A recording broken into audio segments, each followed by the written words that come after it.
Well, I'm back. And we're going to do some more tongue twisters and alliterations from way back when we first started. I hope you enjoyed it. Here it comes.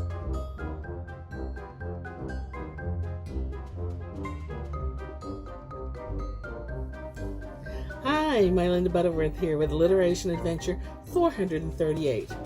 Today's alliteration tongue twister has to do with a parrot and a pirate. Are you ready? Let's do this one 3 times quickly. Here we go. The parrot perched upon the pirate's peacoat. The pirate perched upon the pirate's peacoat. The parrot perched upon the pirate's peacoat. Did you get it? All right, we'll do it again just a little slower. Here we go. The parrot perched upon the pirate's peacoat. When you say this, make sure that when you're saying it, don't say it too close to someone or you might spit on them. Peas make a lot of noise. I hope you enjoyed it. We'll see you again soon. Bye for now.